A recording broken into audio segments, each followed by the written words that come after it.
by strata evidently fall within the Permian, not the Triassic. So Tozer became very famous because he set the 4 stages or substages of the early Triassic in the Canadian Arctic. They're called Griesbachian, Dinarian, Smithian, and Spathian, and they were defined by Tim Tozer, and they're still used to this day as the standard of Triassic time. And here's his final statement here. We are left without any section that clearly provide a transition of marine fashion between the Permian and the Triassic. That was Tozer's view in 1967. And my dad, it was probably his view by the time he died a couple of years ago. Unfortunately, or fortunately, a lot of people took that as a challenge to find those continuous sections around the world, and they did find them. Over the following 40 to 50 years, all around the world, they found succession that were with no evidence of a major gap between the Permian and the Triassic. And some of the best actually were right there in Meishan, South China, which was more near the paleo-equator at the time. This is our Zvergov Basin there at the time, 2 million years ago, at the time of the Permian-Triassic extinction.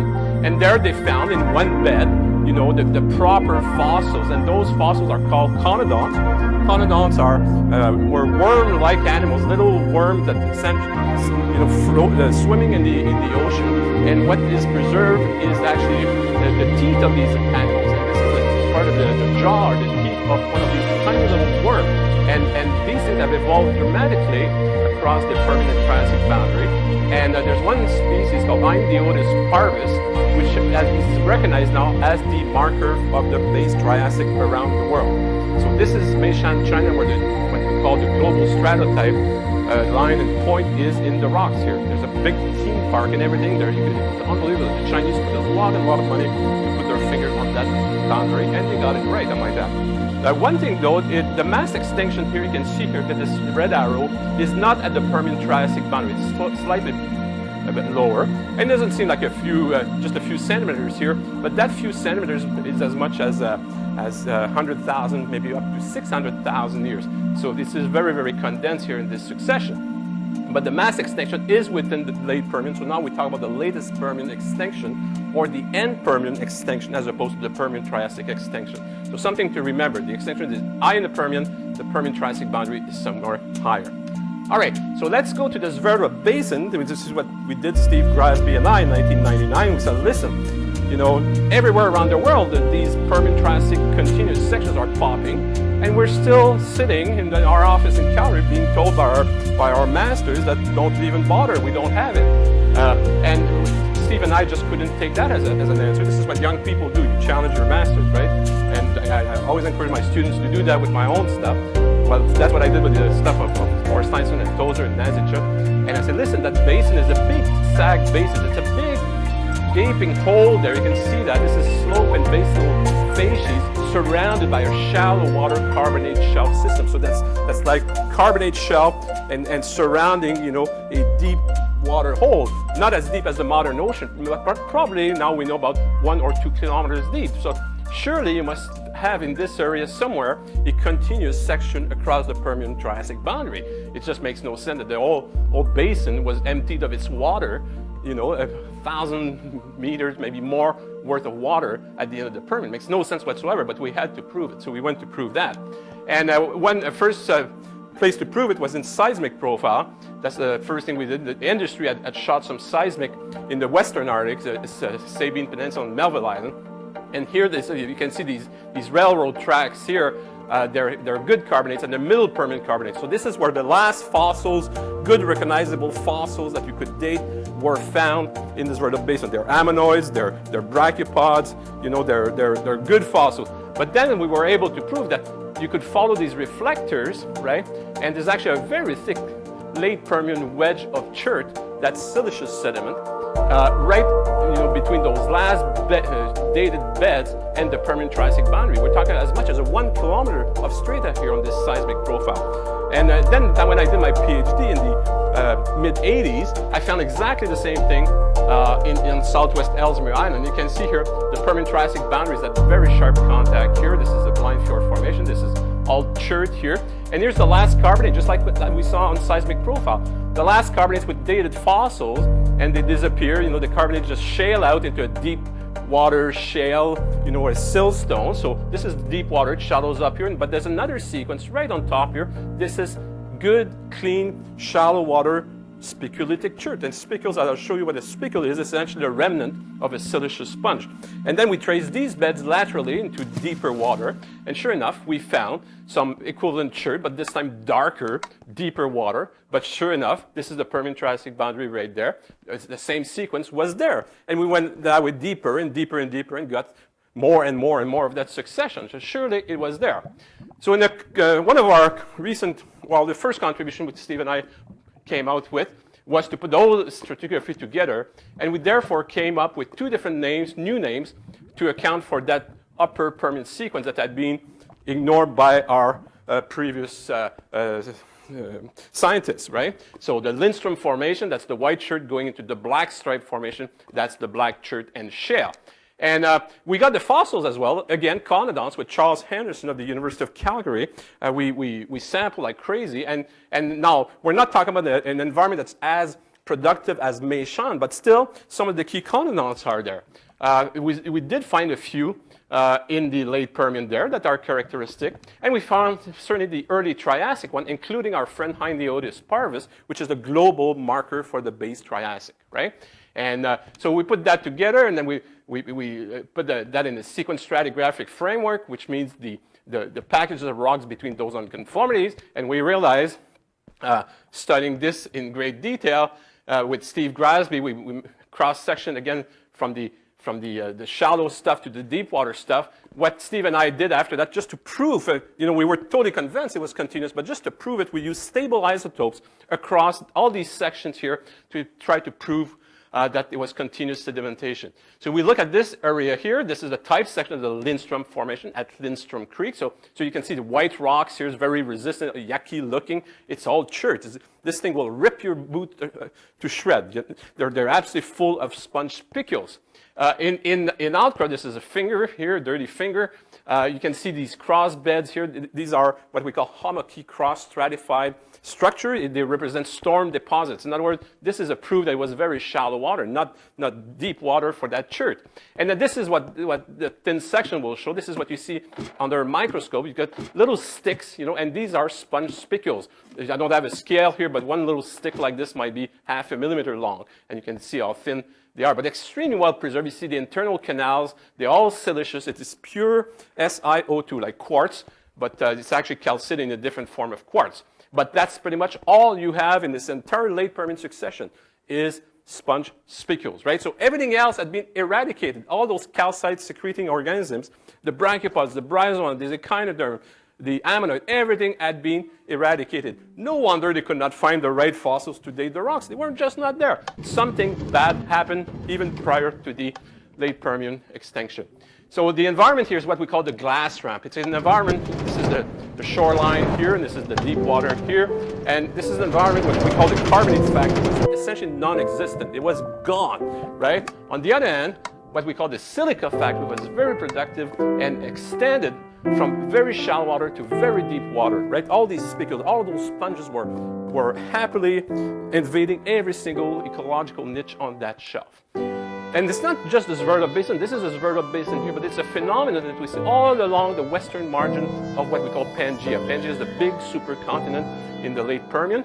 And we have evidence of that chert all around Western Canada. We've got that here at Banff, for instance, the fantastic chert, the Johnson Canyon, and so on and so forth. And in Svalbard, along with western US here, it's just a hemispheric phenomenon here. All the shelly fossils disappear prior to the late Permian extinction. So the next thing Steve and I did then was to look at the deeper water stuff. We went to that section here, which is a key section. It's called Buchanan Lake. And in there, you're deep water, right? You've got deep water shale below, deep water shale above. We have no evidence of an unconformity. This is what it looks like in the field. We measured a section here, then this is the boundary right there, and then across here, Black Stripe Formation, Blind Fjord. It's all shale, it's all mucky. You'll get on your knees. You get very dirty when you climb something like this, about 400 meters of strata here. And it's not a pristine section, but it's all there. Every single bed is there, and it allowed us to do some tremendous work. At the boundary, we found a 1 centimeter layer of pyrite. Right there, you can see that the rusty material seeps down and stains the rocks yellow here. Well, that is the event. The talk about later, but in that section, it is preserved there. So we ran some stable isotopes, carbon isotopes of organic carbon. So this is just a ratio of carbon 13 to carbon 12. They're just different, well, same element, but different weight because they have different number of neutrons. That's pretty much all we need to know here. But you see here, they're plotted a lot of samples, 600 samples we picked across that cross section here. And interestingly, in the margin here, we do know that there's a big unconformity. You can see the signal is cut off, right? There's a big kick here. And that kick is not a big event or anything like that. It's just the unconformity. It's just part of the signal is missing because rocks are missing. But when you go offshore towards that Buchanan section where there's nothing missing, you can see here that there's no more separation of a signal, and it's a beautiful continuous signal here. Now, one thing you should know, so here's this and here's that here. One thing you should know that that Permian-Triassic extinction, or latest Permian extinction, is associated with one monster isotopic shift that's very well recorded around the world. This is Meishan here. You see those data there shifting to the left. Same at Gardner-Koffel, that's a core in Austria. And here's our Buchanan Lake section. See, that goes just about the same as Gardner-Koffel. It goes down and then kaboom, it really, really drops, and then it stays low for a while and it comes back. So this was really the smoking gun for us. We had the proof that we wanted forever, that the succession is continuous, and the isotopic record was providing this to us. There it is. So that was our first big paper, Steve and I, plus the one on the stratigraphy here. So there it is. What we know now is that, yes, there is a big sub-Triassic unconformity or sub-blind fjord unconformity, and it extends quite far into the basin. But if you go into a deeper part of the basin, there's continuous sedimentation and therefore a fabulous Permian-Triassic record. So that was the first conclusion that we had here, that the late Permian or the early Triassic transition is well preserved in Arctic Canada. So nothing is missing in the deep basin. Sorry, Thorsteinson, sorry, Tozer, you had it wrong. We have it right. This is how it works. And late Permian sediments are fossil-poor biogenic chert. So don't look for any ammonoids or things that you want to date your rocks with. It's just not there, except for these tiny little phosphatic condyles, right? The only fossil are siliceous unspicules, plus those things we can grab in dissolving the rocks, which are phosphatic. All right? All right, so that takes me to the lead-up. Now that we've set the stratigraphy, we know what we're looking at now. Now let's talk about the extinction. And the lead-up has two big things I want to talk about. One is anoxia, because one big theory about the Permian-Triassic extinction, which has been going on for about 20 years, is that the seawater became depleted in oxygen. And we call that anoxia, lack of oxygen, right? And there's various reasons for that. I'll get into that later. But it's a very, very big idea that still survives to this day. Some people are staunchly believer that is the cause of all the extinction, at least in the ocean, that the ocean became anoxic. So Steve and I went back to Buchanan Lake, our beautiful section, as you can imagine, and we measured, we sampled, like here's our isotopes, but we sampled for other chemical indicators. We also broke our succession to different phases, 1, 2, 3, 4, 5, 6, 7 in Roman numeral here, and keeping our eyes on that boundary, which is the pyrite. You remember the pyrite layer here?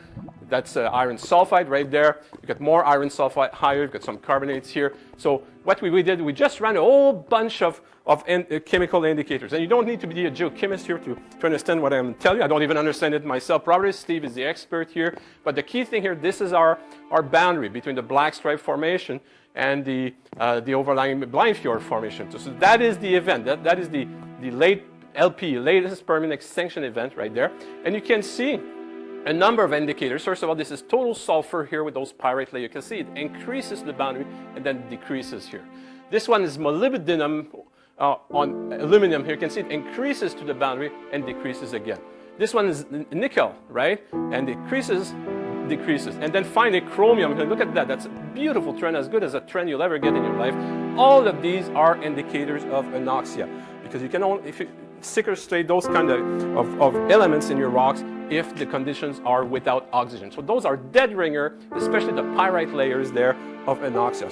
So far, we seem to be supporting those guys who believe this is the cause of the extinction. Then we did the same thing here. Here's the boundary here, and we focus on the essentially 10 or 15 meters below and about 15 to 20 meters above. And you can see all these things, all the indicators, and Steve, in very eloquent way, could explain all these things to you. The key thing here is that we believe that through time, this is a time series here from A to J here. So A would be a late Permian, starts in the late Permian. Here would be early Triassic.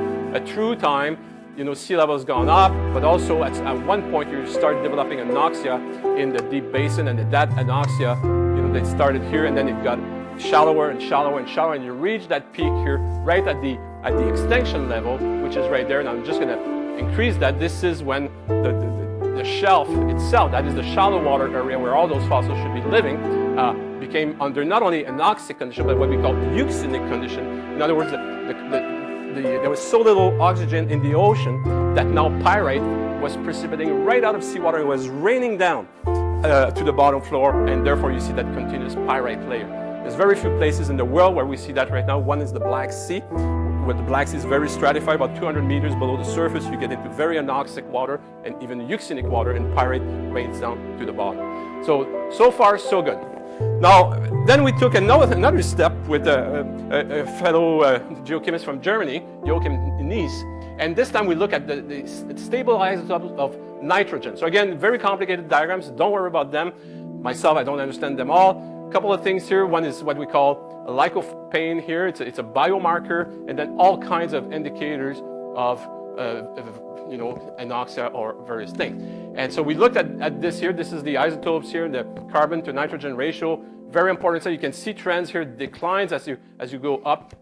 And then here we compare those trends here with Meishan. This is Meishan here in China, that global stratotype, and our stuff here. And our stuff is much different than Meishan. It's much lower. And so we were able to actually demonstrate that boundary, what we call the redox boundary that occurs here was actually substantially deeper than we thought. This guy, Knies in Germany, told us, no, it was actually below the photic zone, the zone of light penetration, which means that the top of this here was a good 100 meters below water. So again, it kind of put some doubt into that model that says that anoxic water just killed everything at the end Permian. We seem to have here geochemical evidence that there was actually oxic conditions somewhere on the shelf, not in those sections, but somewhere on the shelf. So then we went on to find those areas where it would have been oxic, and we found one section. It's called Blind Fjord, West Blind Fjord here, and this is a paper that is currently being reviewed, but we use another type of isotopes, molybdenum, and you can see here the red dots are all Buchanan Lake, whereas those yellow squares are from Blind Fjord, and they tell you Blind Fjord was oxic while the rest was anoxic, right? So here we have very good evidence, and we were forced now to change our model a bit, and this time we realized we had an oxygen minimum zone. In other words, there was oxic water at the bottom, but also at the top, and that, as I said, the top of that zone was about 100 meters deep, which means that some large areas were under oxic conditions. So if a large area of shallow water were under oxic condition, therefore, you cannot invoke anoxia as the cause of the extinction. It's probably a contributing factor, but not the cause. So here is some summary of that geochemical work. The late Permian deep to shallow buildup of anoxic waters and latest Permian euxinic conditions in the Zvezda Basin led to the precipitation of pyrites in seawater, very bad conditions. However, we know that anoxia and euxina occur in an oxygen minimum zone below the photic zone, below the zone of light penetration.